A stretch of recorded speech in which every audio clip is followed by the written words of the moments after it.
Welcome to the City Life podcast. I'm Deborah, one of the network pastors at City Life Knox. And I'm James, lead pastor at City Life Casey, and we are thrilled to have you joining us today. On the City Life podcast, we unpack a variety of topics that cover not just church life, but practical teachings on how we can live out the kingdom of God in our day-to-day lives. Our goal is to help you apply these teachings in more meaningful ways. So here's today's episode. And today our podcast is talking all about missional living. And we have some awesome guests with us today to talk all about missional living and what it means and how we can engage in that too. So we have Sam Grimshaw here, who is lead pastor at Whittlesea City Life here, and also our community impact champion and board of CLCC, Community Life, Community Care. So welcome. It's great to see you, Sam. Great to be here. Fantastic. Ready for where we go. Should be fun. Indeed. It's great. And we also have the beautiful Amanda Saenz, who is here as our City Life World Impact Mission Mobilisation Leader. How's that for a title? That is an awesome title. You might have to explain that a bit, Amanda. So it basically means, this is how I summarise it, it's mobilising people locally and globally for engagement in mission, whatever that looks like. Yeah. Wow. Well, it sounds like we've got you on the right podcast there. Doesn't Indeed. mission only happen overseas, though? No, Sam, come on. Indeed. That's an awesome question, though, because I think a lot of what people think about when we talk about missions are our mission partners and our field partners, and we think a lot about praying and supporting our missions overseas. So do you want to talk a little bit about that in terms of, is that what we're talking about today when we talk about missional living, or is it more than that? Yeah, I mean, my interpretation of it would be that it's a both. It's not an or. God is both overseas as well as local. He's moving in our lives and our neighbours' lives as much as he's moving overseas. And so the whole posture of missional living is to join God at work wherever he's working and whatever that looks like. So it is global. It is through our field partners and through what World Impact does, absolutely. But it's also here locally, in our workplaces, in our unis, schools, at our kids' school, wherever God places us. It's actually being intentional in those spaces as well and engaging with God and what he's up to in other people's lives in those spaces as well. So I think if it becomes only one and not the other, that's when we don't get the holistic picture of how God is working and how God is moving. And we miss out on part of the opportunity that God offers to us as well. That's really good. Talking about missional living, one of the things that I often hear people talk about isn't that just evangelism? And can you talk into that? Is it just evangelism? Is it more than evangelism? Is evangelism part of it? What is, if missional living, what is missional living? What is the mission? What are we on about? What are you mobilising people to do, Amanda? So I would say, there's a really great theologian, South American theologian, David Bosch, and he has this really great quote which summarises missional living. He says, the purpose of God's people is to alert others everywhere to the universal reign of God through Christ. And so that's our purpose, is to alert everybody everywhere to the universal reign of God. And so wherever we're placed and wherever we go and whatever that looks like in whatever context, that is missional living. It's living intentionally. So I would say evangelism, it is evangelism, but if it's only evangelism, it's not holistic, because living on mission is both proclamation and demonstration. It's not one, it's both. It's going deep with God and deep with other people. It's incarnating, it's going deep. It's like Jesus did, like he took on flesh and blood and he lived and breathed in the neighbourhood. That's what we do when we live on mission. It's incarnating, it's going deep, but it's also going out. It's going and serving other people. It's not just about us going deep with God and us going deep with others. It's also about us serving other people and blessing them as well. Do you have any thoughts on that, Sam?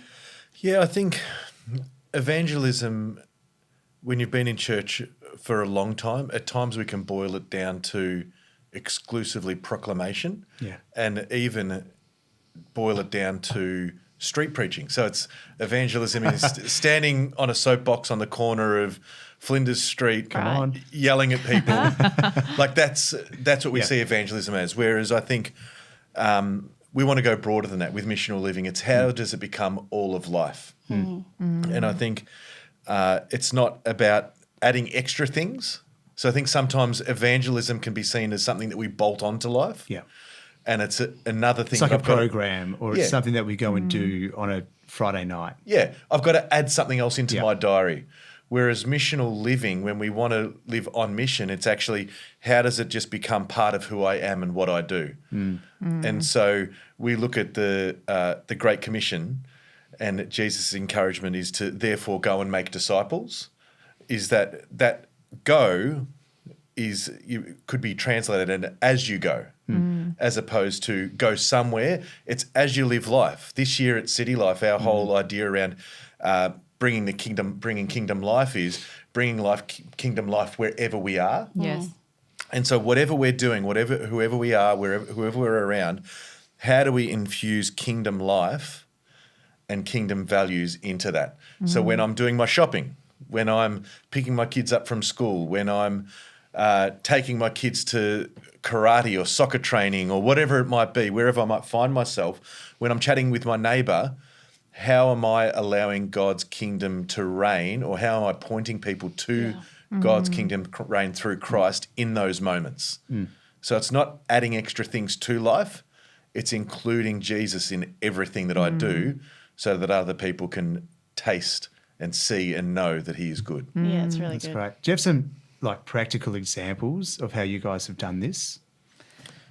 Sure. Amanda, did you want to kick off with one? Or So we commonly at City Life talk about the blessed missional rhythms. And so these are really great practices and rhythms that, they're not they're not scriptive. They're not meant to be a tick list. It's meant to be a rhythm. It's meant to be, like Sam was sort of saying, an as you go sort of thing, that as we live our lives, these are some ways that we can be intentional around proclamation and demonstration, the way that we alert other people to the universal reign of God. And so the BLESS acronym, and this is taken from Dave and John Ferguson's book, Bless.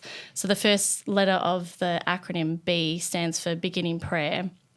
So it's all about starting in prayer. It's all about posturing ourselves and saying, God, here I am, open, hands open, heart open, ready to be used by you and led by you, and whatever you want me to do today in this moment, in this conversation, in this interaction with this person, however you want me to be a signpost to you, Lord, whatever that looks like, I'm available. So it's that posture of prayer for other people, also that recentering of ourselves on prayer and awareness of God.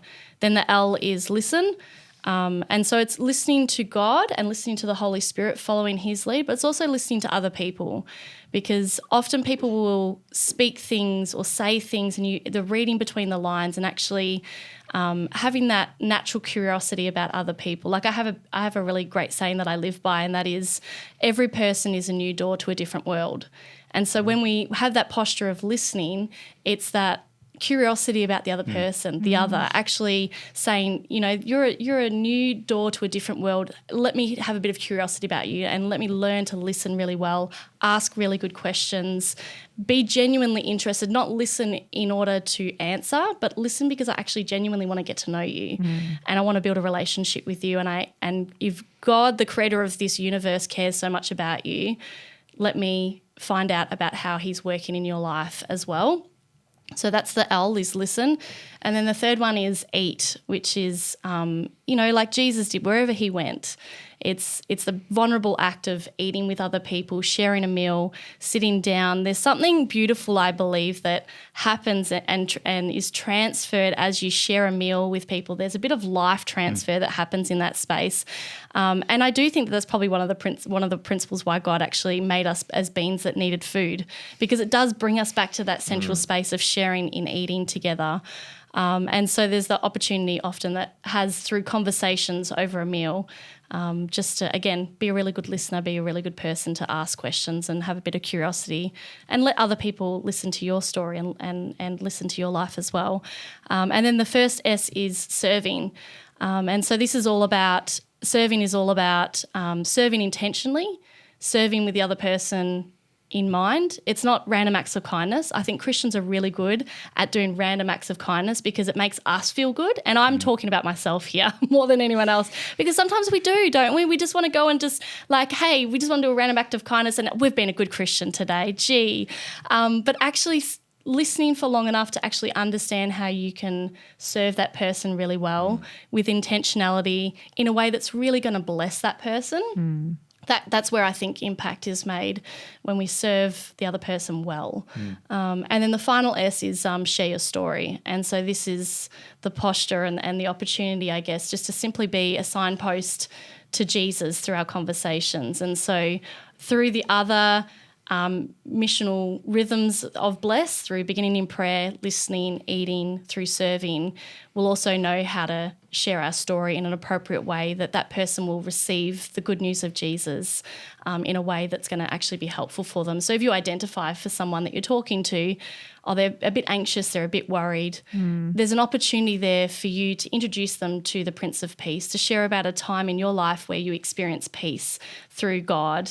And then there's that opportunity, like I said, just to say, hey, let me introduce you to Jesus. He's our Prince of Peace and he's our divine counsellor and comfort. And so there's a beautiful transaction and opportunity that's often happened there. And sometimes it's just simply sharing life and just saying, let me pray for you as well. So they're the rhythms that I live by and we teach commonly at City Life as easy pick. It's a tool.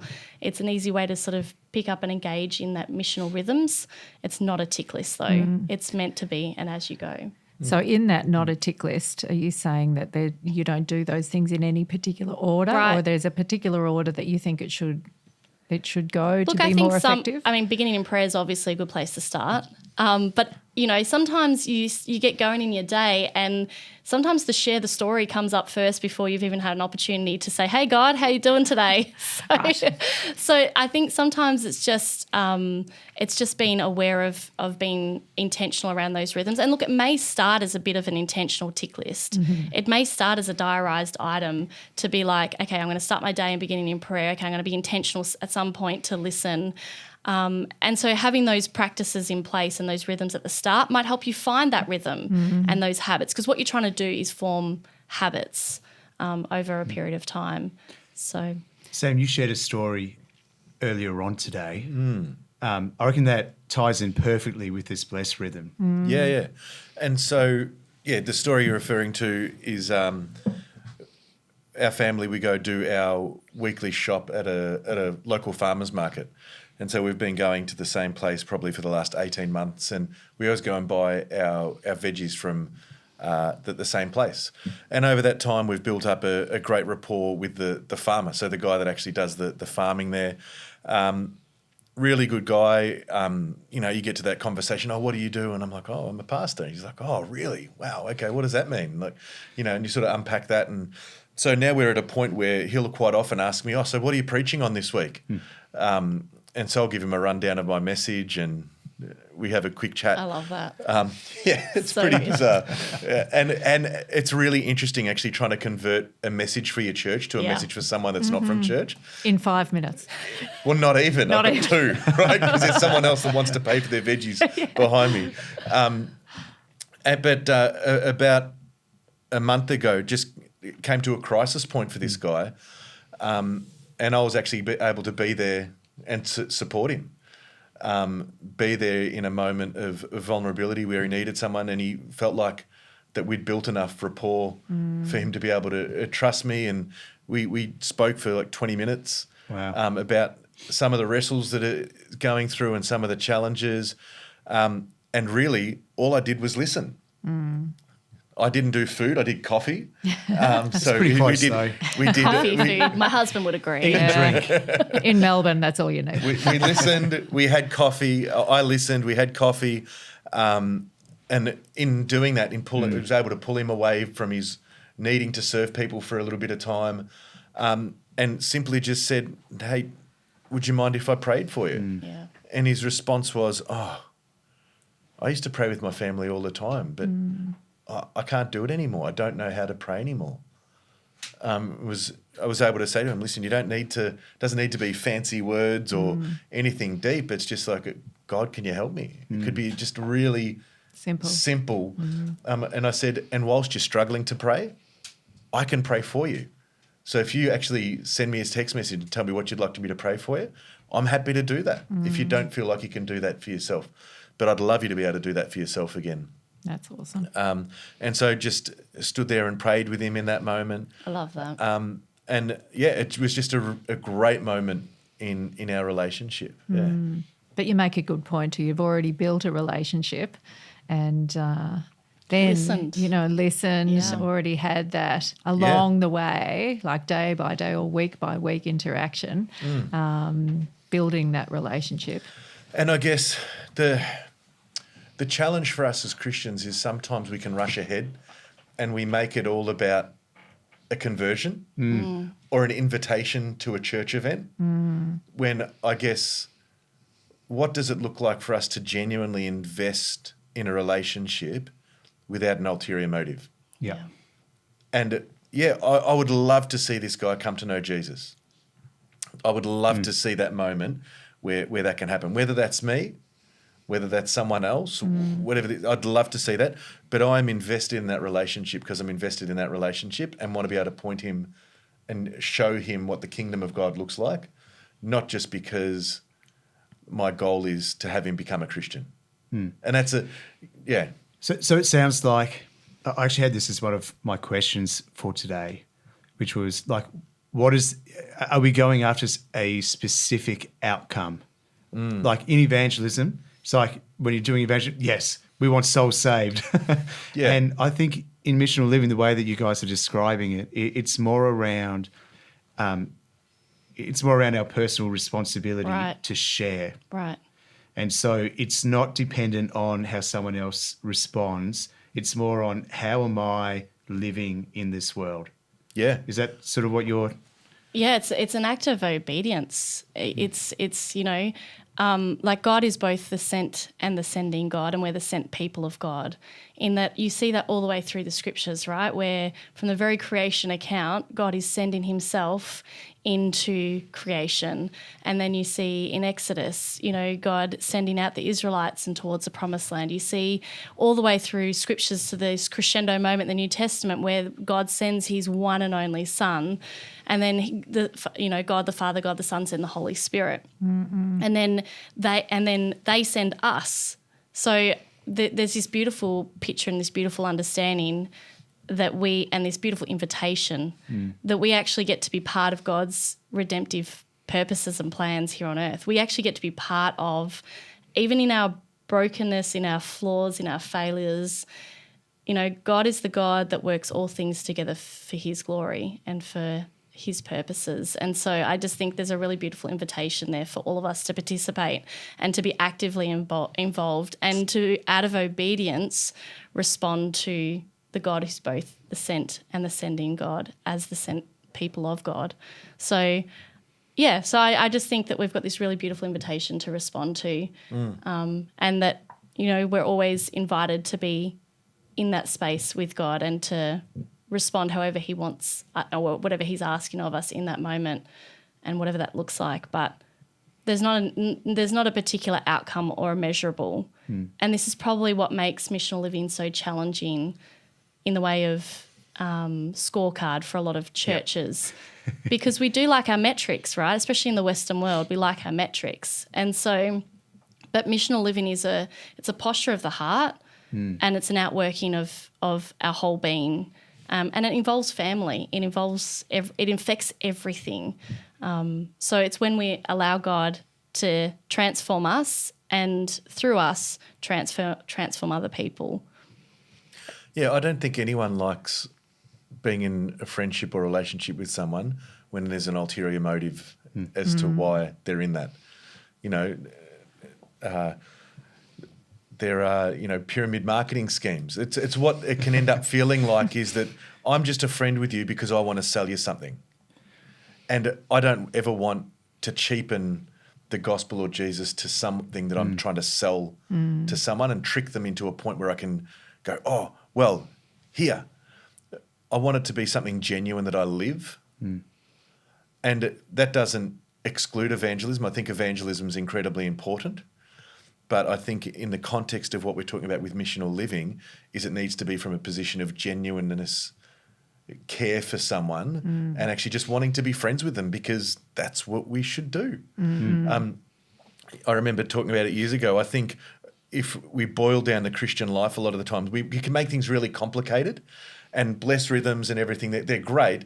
But if we forget all of it, just have a think about what does it actually mean to be a good neighbour? Yeah.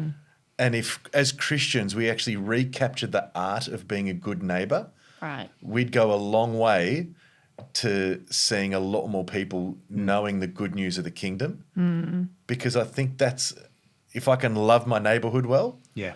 I'm going to be pointing to God's kingdom all over the place. And I think that if we can just get back to that, forget everything else, just be a good neighbour and point to Jesus, I think that's a good thing.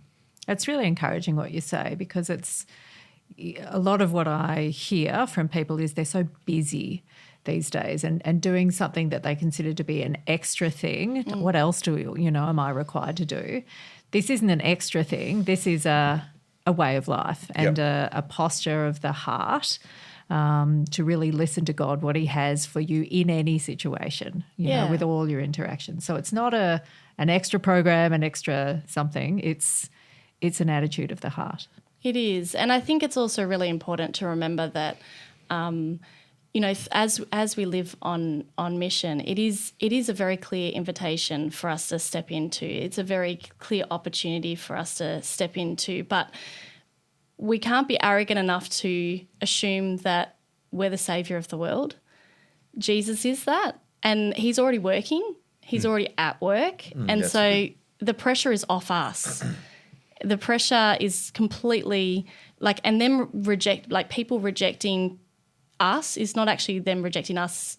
It's them rejecting Christ in us. And so I think sometimes we make things really personal because we care so much about people. And so when they reject Christianity, when they reject Jesus, we take it really personally because we care about them, and that's understandable. But I think at the end of the day, the grief should be in the fact that they're rejecting Jesus Christ, the living hope of the world. That's who they're rejecting.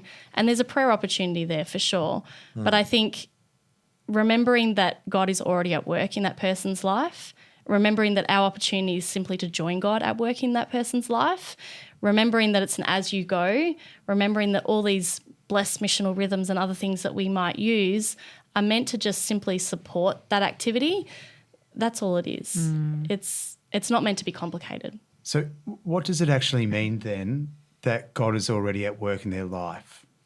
And how do we join him in whatever that is? Well, for me, it's like I said, right from the creation count, right through all the way through Revelation, we see God's plan and purposes is all about redeeming and restoring all of creation and the created beings to himself. That's his plan. He, spoiler alert, but that's his plan, right? That's what he's doing. That's what he's been doing all the way along. And so he's simply saying to us, in the midst of our brokenness, through his grace, he chooses us to be his ambassadors, his representatives of a foreign land here on earth. He chooses us to be those representatives. And so that's what it means to live on mission, is to simply represent God in this foreign land, being the world. We're not made for this world. And so it's just a beautiful opportunity for us, I think. Yeah, I agree. I mean, we look at Paul when he talks about that with Paul and Apollos, is that there's watering and planting that goes on, but it's God that actually leads them to himself. And we play a role. We've got to plant seed. We've got to water seed, but it's God that's going to create the growth in people and lead them to himself. And so God is at work. But we've got to be faithful in planting seed where there's the opportunity, where it's the watering that needs to happen, but not try and do the work of the Holy Spirit ourselves. Right. So how do we partner with the Holy Spirit in that, and identifying maybe where God is already at work? So where are the places where are there people in our lives that God's already speaking to? Or recognizing that there are actually most people would have other Christians that are actually speaking to them or engaging with them in some way, whether that's positive or negative, but that actually whether it is positive or negative, it actually gives us an opportunity. And so it's trying to identify that. And that's where listening well comes in. Because if we're listening well, we can actually pick up what those, okay, I heard that. I can actually speak into that situation, or I can point to a mark of the kingdom here. I can speak, God brought me real joy in this moment. And we can connect it back to our story and our experience of God. But we only have that opportunity if we've listened well.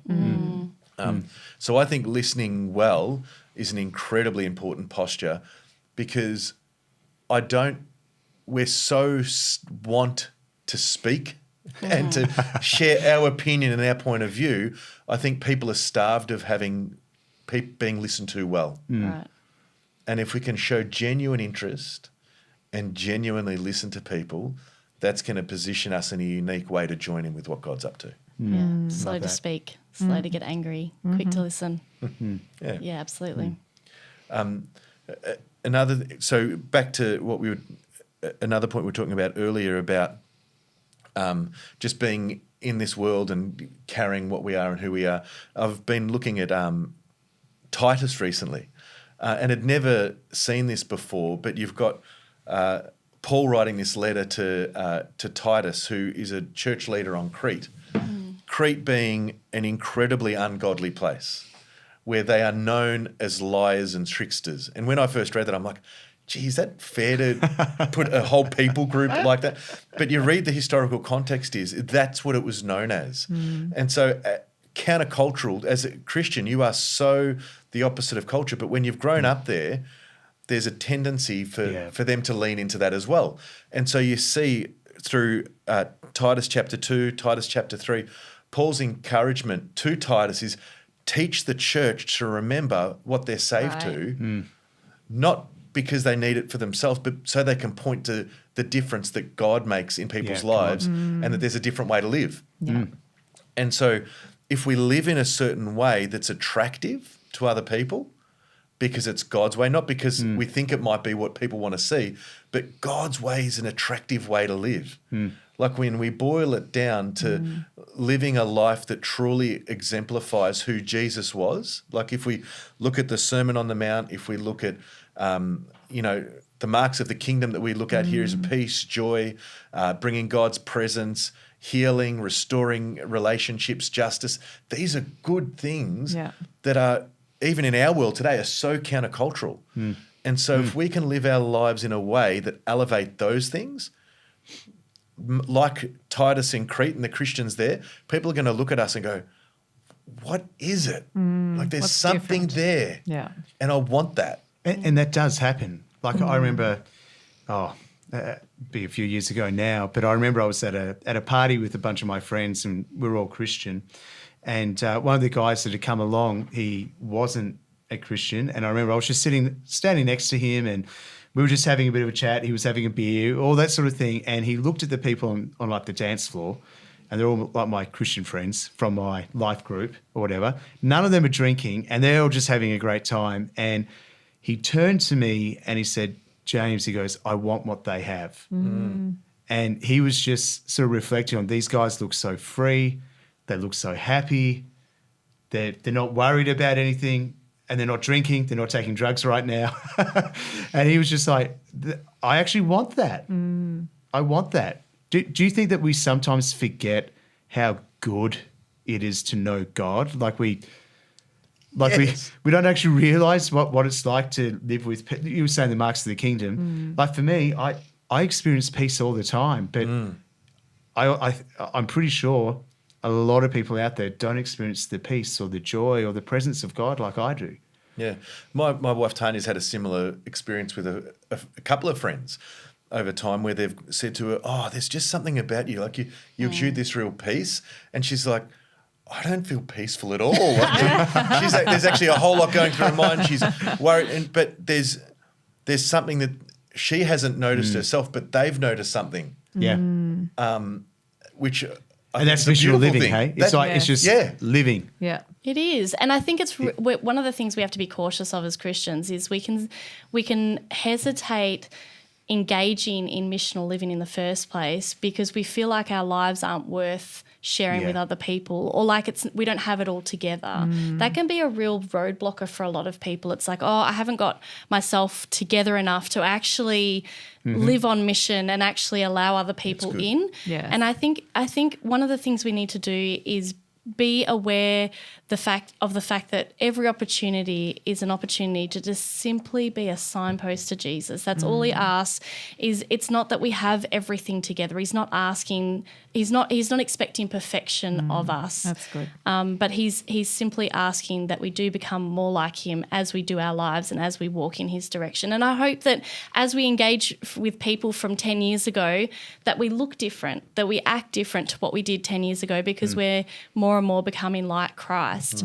But I do think even the act of like eating, for example, some people are hesitant to even let people into their homes. It's like, oh, my house is a mess. And I'm like, look, as long as your toilet is scrubbed, that's the standard I have. So long as you've got a clean toilet. Yep. If there's mess and clutter and there's stuff around the place, who cares? Like as if your house is not lived in. Like allow people into the sanitary mess is what I say. Yeah. Like be hygienic. Don't be unhygienic. But be people who are willing to allow other people in and be vulnerable with people in that space, because that's where the transfer happens. That's where people really get to know you as, for me, it's mum and wife, and, they get to know me in that context when they see me in my environment, in my home, when the washing's not done and sitting on the couch, when the dishes aren't done and there's a mess in the kitchen,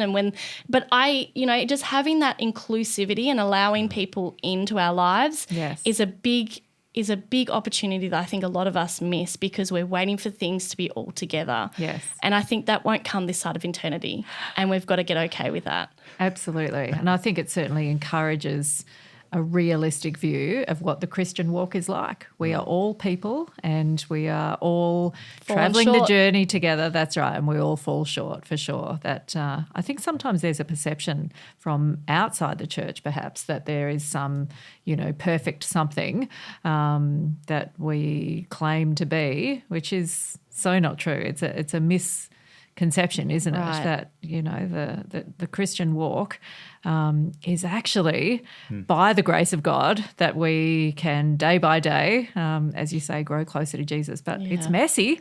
Life is messy, and it's great for people to know that they can just come in, we can, walk through the mess together. If Christians were perfect, everyone would be Christians. Right? Who doesn't want to be perfect? Like everyone would love to have a perfect life and have everything sort of. Christians don't have a perfect life, and I think that's one of the things and one of the opportunities that God gifts us with is that connection and the way that we live our lives through the same situations that other people live, but we've got Jesus that grounds us.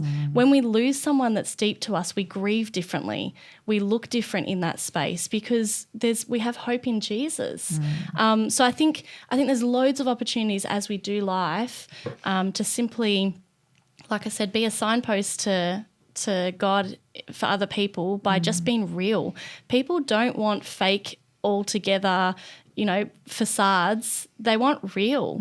They want real, relatable friends that they can connect with, see how you do life differently, see what it looks like for you to involve God, and then all of a sudden God becomes a lot more approachable for them, a lot more accessible for them because they see there's something different about you. You've got a real beauty there, and I want what you've got. And if the difference between your life and my life is the fact that you've got God, it's a no-brainer, right, for a lot of people. So I think there's an invitation there. And I think one of the struggles that a lot of people have with this is that we're so busy. Like we're so busy, and when we think about our friends, I think there's research that shows after, so many years of being a Christian, almost all your network, friendship circles become Christian. And then you sort of it's just me and my Christian friends, and I hang out with them. I go to work and then I come home and do this. So how do you, talking to someone who's busy, how do they like what advice can you give them for how can they be missional in the workplace when they're busy? How can they be missional when they're the mum and they're the taxi driver taking their kids around to footy and to soccer and doing the shopping and doing all these sort of things. And I think we can become, self-absorbed in our own life. What are your tips for how do we become more open-minded and see the people around us, let alone be able to sit down and listen to someone else's story? Yeah. You go. Well, so it becomes even harder when you're a pastor, right? Because your work environment is all of a sudden all Christian as well. So it really narrows the opportunities to build relationships from outside church circles. And so my wife Tanya and I, we're quite intentional with school pick up and drop off. How are we present in those environments? How are we present and get to know and actually show interest in the butcher we go and see? And so I have some awesome conversations with our butcher. Like he's amazing. He's actually a Catholic guy that I've got to know. And we have some incredible conversations. The butcher before him that he handed over to, he actually said, you two are going to get on. He introduced us to each other. But, showing interest in people's lives you butcher at the supermarket, at Coles, you'll see the same. I love how you know your people. butcher and you know the guy who's selling you your veggies. Right. Right. But that's what it is. I think that's how you've got to find where are the places that I can show interest in people and So connect. it sounds very intentional. Very intentional. Your hairdresser, there's a great opportunity, right? I don't have that problem. No. I'll have to start going. Sorry to bring that up, James. Some people can be at the hairdresser for hours. Yeah. What an opportunity. Wow. Yeah. What an opportunity, right? Yeah. You've got a captive audience for a long time. Right. But what a great opportunity to listen as well. That's right, to build relationship. And so I think it's who are the people that I rub up against in life? I even think of at soccer training of a Monday evening, we've got other parents from our school, their kids are there. And so there's an opportunity. It's another, hey, how are you? I saw you at school pickup. Yeah, we're here together. And then we've actually got the same parent is then at karate when I drop my daughter off at the same time. And so all right, how do I be intentional in getting to know these guys a little bit and learn more about them and understand their life so that I can be aware as to where God's at work. And begin to outwork some of those rhythms that we spoke about. So I think it's intentionally identifying the people in our world and trying to just learn about people, that we all have opportunity. It's just seeing where it lies. My father-in-law is at a retirement village, talking about different people and different situations in their life. So he lives in a retirement village, doesn't drive anymore, so has a smaller group of people that he sees every day. But he's very intentional about visiting with the widowed men in the village and looking out for them and touching base, watching footy with them, developing relationship and just looking out for them, keeping relationship and encouraging them and, just sowing into those relationships and, praying for them if they're unwell and happy to be prayed for. So, there's opportunities, as you say, in many parts of our life, even when it feels like, your world is a little bit different, particularly if you're not driving anymore, you don't quite have the same social circles that you used to do. There are still opportunities. God will still provide opportunities for us to reach out. Yeah, and I think I'm going to just challenge the busyness mindset because I think it's a real distractor from often what God actually intends, because I think a lot of in the Western world, our value system is based on how busy that we are. So I'm actually going to challenge that for a moment because I do think... It could be another podcast. Right. We'll pass our thoughts on. How are you going? Oh, I've been so busy. Right. It's like a badge of honour. It is. It's a status symbol. That's right. It is. Status, it's... Cultural value. It is a cultural value.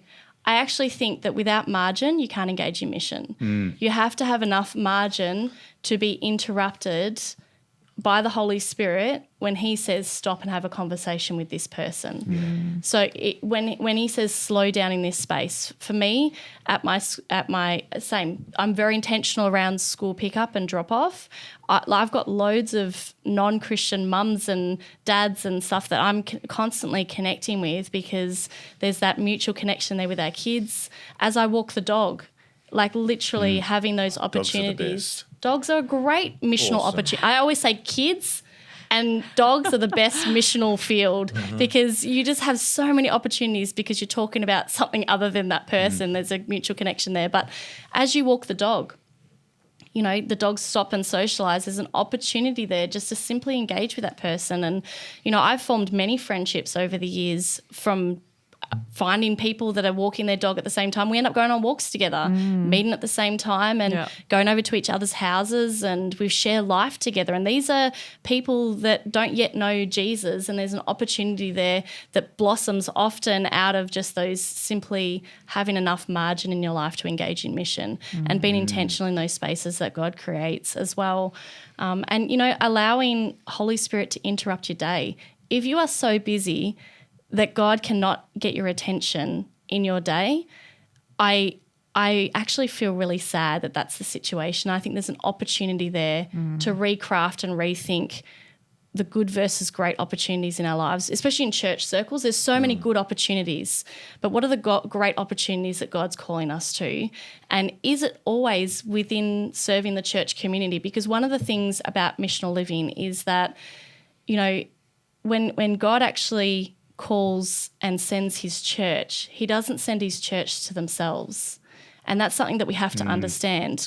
Missional living is when God actually sends us as his church, as a representation of him, into the world to people that don't yet know him, to, yes, maybe be part of a church community at some point, but ultimately he's sending us as a representative of him to be church, to be life to that person, to create that space with that person. It's meeting the person where they're at, like Jesus did with the woman at the well. It's actually having enough margin in your day to go and meet with people at the well, at their point of need, responding to that need, whatever that is, and then allowing God to do the rest, right? But I think it's an obedience, but we need to dethrone this busyness culturally. The way you were just talking then, it just made me think we're going through life too fast. Right. And you said slow down. You know, because I think we can say we're busy, but sure, we're busy, but it's actually in those moments where we're busy, where we're around other people, that we actually just have to open our eyes and see what's happening around us. So I just get that feeling of, like, I've got to slow down. I just have to slow down. Like, I can still be busy, that's fine, but can I slow down long enough to see the people that are already in my world who I can just... It's a margin. You know, just ask another question, you know? Yeah. How are you going? How's, you know, how's the marriage? How's the kids? How's the business? How's work? How's, you know, whatever it might be. You just got to slow down. You do. Yeah. And it's a role model thing. As you're speaking, James, it reminds me that one of my daughters watches and sees how we do this. So we role model to our next generation to what is important and what we pay attention to. And she often prompts me if we're out somewhere and she'll see, you know, somebody that I'll know. She said, hey, did you see so-and-so? Make sure you go and say hello. And, you know, she, you know, opens up that space to... You know, you got to go connect, which is awesome. So, you know, that's a really good thing for us to remember too, that we are role modelling the next generation on how we value, where our priorities lie, and how we make space and time for others. Go. I was just going to say, I need to learn from Sam with the shopping, because, like, shopping, I have a competition with my wife how fast I can get it done. Whereas she'll go and she notices all the checkout chicks, like, nails, and she'll be like, oh, I love your nails, and next thing you know, they're best friends. And so she knows everyone. Awesome. Like, everyone knows her. She's so good at that. But I'm like, I'm in and out. Like, I don't want to be here. I love the And checkouts. here you are. You're talking about, oh, I know the butcher. I know the guy with the hat at the veggie stall and all that. Yeah, we shop online. You know what? The checkouts though, legit, they present they are stuck there to talk to you for as long as your groceries They can't take get away. Right? So there is an opportunity there to engage with people. But also the aisleways of the local Coles. Right. The amount of, if you're shopping at your local Coles, the amount of like parents from a local school or a neighbour or, there's, I don't know about you, but I regularly bump into people in the aisleways of my local supermarket. Now, if I'm rushing around trying to get it done, I'm not going to notice that. Yeah. I think one of the biblical stories that really drives this home for me is in Acts chapter 3 with Peter and John heading to the temple prayer meeting. And it talks about them that they're on the way to pray, but on their way that they see a lame man there asking for money and that they stop, which causes them to be, I'm assuming they're going to be late to the prayer meeting. Right. Now, I don't like to be late to things. I often have, let's be realistic. But to stop, they saw an opportunity or someone that needed help and they stopped. And it actually says that they stopped and they looked intently. And to me, that's not just about to look intently at something. It allows that to actually connect with our hearts. I can see a whole lot of things, but if I stop and look intently and it connects with me, I've actually got to do something about it. Yeah. And I love that they maybe didn't have what the guy asked for, which he's asking for money, but instead they say, get up and walk. And that was an inconvenience to them. They had somewhere to be. And prayer is an important and a good thing. And how often are we on our ways to do good, important things, but we miss the God opportunity because we didn't allow ourselves to be interrupted? Yes, those godly interruptions are, Surely away you from have our preached this calendar. before. Yes, that's right. If you jump onto the City Life Whittlesea YouTube, you'll actually find a message awesome. called Uninterruptible. And yes, that message has been preached before, James. There you go. That's good. That's really good. Sam, I want to hear from you some of your bloopers because surely with all of these stories, we've all got little faux pas in there somewhere. Of course there are faux pas. And Should I start with sharing one of mine? yeah, to please, help and you I'll sit- get one come to mind. Okay. Definitely. Okay. So sharing the blessed rhythms, right?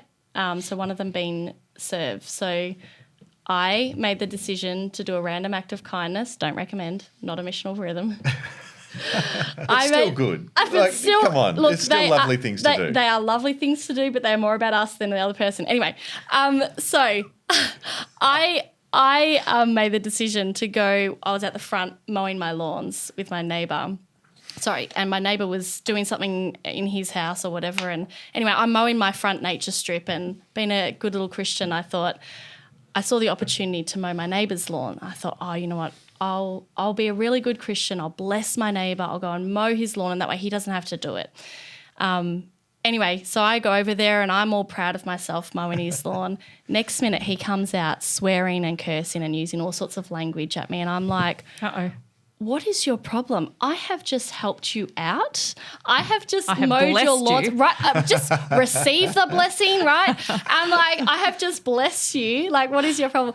Anyway, after the conversation and after the very intense fellowship interaction, I was like very apologetic, very humbled, and I just said to him, look, I'm so sorry. I really didn't mean to offend you. Anyway, what I didn't do was listen first, right? Which is what we're emphasising, beginning in prayer, listening. So what I realised over the next couple of weeks, as I listened more intentionally, as I got to know my neighbour a bit better, I realised that he's a bit of a lawn perfectionist. And so that's why I really upset him, because he likes his lawn a certain height. Do you guys have those people at your... Yeah. No, okay, so I'm not alone. So I know my who you're talking neighbour, about. Yeah. my neighbour is a lawn perfectionist, and so he likes his lawn to be a certain length. So I had really upset him because I hadn't listened and gotten to know him well enough to understand that he is a lawn perfectionist, and here I am just serving him how I think he needs to be served. Right. But it's not actually serving him well. Yeah. And what I did is, as I listened and as I began in prayer and I was more intentional with those interactions with him, he's a older single male who had just broken up with his girlfriend of 7 years, living in a house by himself. And what I realised was what he actually wanted was a home-cooked meal. So he actually comes over to our house every Friday night, and we call it family dinner night. He comes over every Friday night. We cook dinner. Sometimes I'm rushing home from school or whatever, school pickup and things like that with the kids. And he's just embraced in the whole family life and our family rhythm, showering the kids and getting the kids ready for bed and having dinner together. We fight over which movie we're going to all watch. And like he's really become part of the family. But that has been now after years and years of what first started with an incredible faux pas on my part. Ruining his lawn. And an act of, like, I literally had to be humble before God and just apologise because I didn't actually involve God. I didn't actually slow down enough to see how God was working in his life and to see also what his needs were and how I could serve him well. And he loves family dinner night on Friday night. He loves coming over now as our as a family rhythm. He loves being part of our rhythm. He gets the boys, from Coles and stuff. He gets them those footy cards or the whatever's going at Coles Whatever or the current Woolies, thing is. the handouts. Yeah. He comes over with truckloads of them each week, and the kids must love love that. him. I love putting them in the bin. But no, my kids love playing with them for however long, and they love Uncle Anthony. He's part of the family now. It's just, but I think it's really important to know their names, to know their stories, to understand who they are, Yes. in order for us to really join God at work in their lives and see how God is working in order to serve them well. So that's one of mine. Tag Yeah. it. I think the other one, there are people out there that are very burnt by interactions with Christians. Right. Yeah. And so I had one person just eyeball me and say, "You just being nice to me so you can invite me to church one day." Whoa. Nice. I don't know how to answer that. I'm just going to walk away. But if you are free on Sunday at 10 a.m., we'd love to see you there. I would have asked the question of what would you do if I said yes? I was like a deer in the headlights. I was like, I don't know how to answer this question. Jesus loves you. Quick walk away. That's right. I've done my job. Yes. But Clearly there are there's some hurt in the past. In Australia, like that's a thing. Like people are like, they are suspicious of Christians. You just want to convert me? Right. Or you just want to invite me to church because they've had it before. They've had a family member that is always at them about Absolutely. this. And so, As if that were the end result. and that's why it's so important that isn't our end result because we just feed into that. Right. Exactly. Yeah. My neighbour, when he found out that I was a pastor, he goes, "Oh, I'm going to hell for sure, aren't I?" Like, he was just like, "Oh gosh, like I've sworn at you, I've done all sorts of like horrible things to you." But honestly, like even in that relationship, can I be honest? When we first moved into that house, it was just my husband and I, no kids before we moved into our house. My rhythms of beginning in prayer consisted of me stretching out my hand to him and saying, "Lord, I pray, Father, that you remove that neighbour from my neighbourhood because he's got a really noisy V8 car." Right? That's honestly, but that's my posture. That's where I began because I was like, I wasn't in love with my neighbour. I didn't see him with the eyes that Jesus has for him. And so as you spend time with these people and as you get to know them, you actually see the value in them and you see the value that God has gifted them with and the gift that they can be to your life as well. And I think there's a beautiful transfer that often happens as you live missionally as well. Like for me and my neighbour, another great example with the serve, we needed a ladder, right? And so one of the things is he's like, "Oh, I've got a ladder, borrow it." In my pride, I was like, no, it's my job as a Christian to serve you, right? This is what we often run into as Christians. It's our job to serve you, but sometimes we've got to be okay with being served as well and allowing other people to serve us. And I'm not saying we wait and, let them feed us grapes. I'm just saying we allow them into our lives where we share lives with each other. We share our lives with each other like in the scriptures in John, when Jesus spent time with his disciples, there's literally 3 words. He says Jesus spent time with them. There's 5 words there that he literally, that indication that Jesus spent time with them. He rubbed off on them. The word spent time is diatribo in the Greek, which means like rub off and so there's a transfer that happens when we spend time with people. And I think there's a lot of beauty that God wants to gift us with and also show others as well through our lives that allows for that missional conversation and interaction, even through the mistakes. Because like I said before, God works all things together for his glory. So I don't think we need to worry about having a terrible interaction with a neighbour or anything like that. I just think sometimes we've just got to be humble enough to just go, sorry, God, I stuffed up. Please just figure out how you're going to work that towards your glory, for your good and for your glory, and I'm just available, and that's my part to play in all of this. So, yeah. One of my heroes of the faith, Heidi Baker, she just had this really simple, a couple of these simple little questions that she would ask us, and one of them was, what does love look like? So when I'm thinking as a neighbour, what does love look like for my neighbour? Yeah, very good. What does love look like, when I'm at basketball talking to the other mums and dads? What would love look like right now? Because it transports you from like what I think I should do Right. to actually what do they need right now? Like what's actually going on in their world right now? And it's a different way of thinking, isn't it? Like say, for example, like you were saying, like with the lawn, like, you could, that does look loving to like mow someone's lawn, but if we actually just pause and say, okay, what does love look like for him? And you said, well, love actually looks like a home-cooked meal. Right. It looks like a family that he could go and spend some Be part time of. with on a Friday night. And I think that's a great question that we can all ask and say, hey, what does love look like for my next door neighbour? Or what does it look like for my workmate? What does that actually look like? Exactly. And living on mission is going to be different for each one of us. Like Yeah. we're all going to have a different Yeah. description, a different outworking of that, because relationships are different. People are unique. Everyone's different. So the way that we engage with different people is going to be different because they're along different journeys and they're on different pathways at this point in time. And so you meet them where they're at. And that's the important thing, is that we don't come in and just assume and tell them how they need to fix their lives. That's not our job. Our job is to simply be present in their lives and be available to be used by God in their lives and let God just do the rest. You just used a key word for me. And again, we want to try and keep this as simple as possible for people, right? So we talk about blessed rhythms, and again, acronyms can be hard, or you've heard it all before and you're like, just get it down. I remember one thing, I did some sports chaplaincy training years ago, and one of the things that was drilled into us was about a ministry of presence and being present. And if we're present, we position ourselves to be used by God. Yeah. And what does it look like for us to have a ministry of presence wherever we are? So good. Whether that's at the butcher, at the fruit and veg shop, at the school gate, in the retirement village, at uni, in the workplace. Am I actually present and ready to be used by God? And I think if we can do that, the rest will take care of itself. But what does it look like to be present in the moment and ready to be used by God? That's really good, Sam.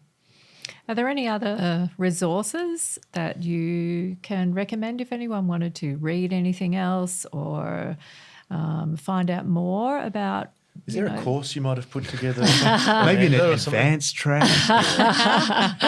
I did. We have put together a missional mindset course, which is a great course, and we often run that throughout the year. But we've also got a missional living webpage on our website that people can go to at any time, and there's a whole lot of, there's a little video on there, there's some text on there, there's blessed rhythms unpacked a bit further, there's a couple of resources like books-wise on there that people can read. There's a couple of Mike Frost sermons that he's done at City Life around this particular topic. So there's plenty of those sorts of, I'd probably start there. Yeah. That's good. That's probably the best place. But definitely training-wise, missional mindset, come and join me. It's loads of fun. I love that course. We ran it That's up awesome. at Whittlesea, and it's fantastic. Just really practical tools and brings it to life for people, I think. It does. It's high application. Yes. It's a high application course because I think a lot of us in the Western world as well, we have a lot of knowledge, but sometimes actually having that accountability and what that actually looks like for us to practice it and live it out is the next step for us. So, yes, it's a great course. And I love how both of you, not only do you know the content, but you've got like real life stories of how you're doing it. And it's simple, but obviously very intentional. You got to slow down, Yeah. pray, look around, all those sort of things. Yeah. And can I just say, like, for me, one of the things like Deb, you sort of touched on before around kids, I think there's a real opportunity for us as parents to actually teach our kids what it looks like to live on mission. It'll look different, slightly different for them. So let me just give you an example. So beginning in prayer with them, we have a little jar at home with, those icy pole wooden sticks. And the kids, as they make friends and they have a real prayer need for a particular friend, they write a person's name on a popsicle stick and it goes into the jar. And each night it's a bit like a lucky dip, right? And someone's name gets drawn out and they get all excited and they get to pray for that person. There's lots of those sorts of things that we can do to engage kids around the missional practices and the missional rhythms. Because sometimes we think, it's only for adults. Yeah. No, this is kids can do this and kids are really effective at doing this as well. So I just think be creative in your parenting as to how you can actually do those blessed missional rhythms, for example, with your kids, what that actually looks like for them in their context, at school, in the schoolyard, at the laths or at basketball or soccer or whatever they might do. What does that look like for them to be on mission and be intentional in those spaces as well? And I think allowing them to work out what they have to give is Right. really powerful. Like we did the same. We did for a while there. We were doing blessed nights, and we'd invite people over just to bless them. And so we'd say to the kids, "Okay, this is blessed night. What are you going to Great. do?" And they would come up with their own ideas Yep. of what they were going to do. So the girls, like they would be drawing or making paintings and all that sort of thing, and give them. And still to this day, we haven't kept that rhythm, but still to this day, whenever we have someone come over, our girls will run around and find something that they can make to give to our guests. That's so cool. Because That's beautiful. they've learned. Hey, we want to bless these people here. That's awesome. Yeah. So I love that. It's good. Well, thank you all so much today. That's been really helpful to unpack practical ideas and having, the biblical foundation of what missional living is, like really living out our Christian faith.